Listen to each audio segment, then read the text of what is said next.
Allez, pour finir, une idée sortie originale pour ces vacances. Le château de Main-sur-Loire propose cet été un véritable voyage dans le temps. Chaque week-end, des passionnés font revivre des périodes de l'histoire de France. Aujourd'hui, le Moyen-Âge. Jonathan Guérin et Pierre-Dominique Lepée ont donc sorti leur armure et leur épée. Regardez. Combattez!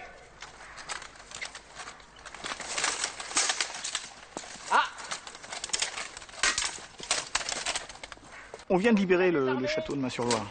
Les Anglais ont fui. Ils ont fui du côté de Patay par là. On va sûrement essayer de les rattraper un peu plus tard quand la hire viendra nous rejoindre. Et puis là, au cas où, s'il reste quelques Anglais embusqués ou quelques Bourguignons qui traîneraient, on va continuer à faire nos entraînements et puis se préparer au cas où pour une bataille.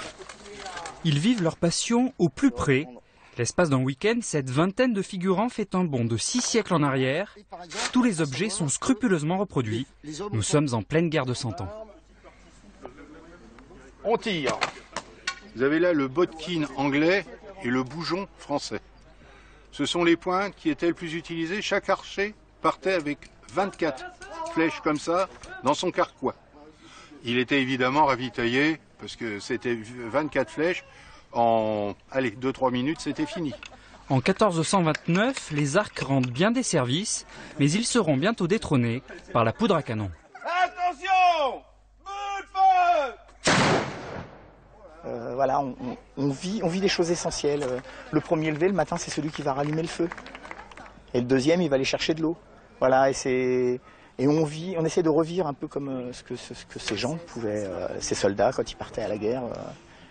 Mais ils partaient à la guerre, mais il y avait de la vie autour. Dans le civil, ils sont ingénieurs, électriciens, cheminots ou étudiants, mais tous se prennent au jeu de la vie médiévale. Je suis doctorante à l'Université d'Orléans en histoire médiévale. Et du coup, je fais de la reconstitution historique depuis 10 ans. Et en fait, ça me permet de mettre en pratique toute la théorie que je vois en travaillant.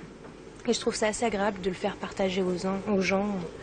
Pour voir un petit peu, leur faire découvrir de nouvelles frontières et de nouveaux horizons. Des horizons médiévaux à découvrir jusqu'à dimanche soir.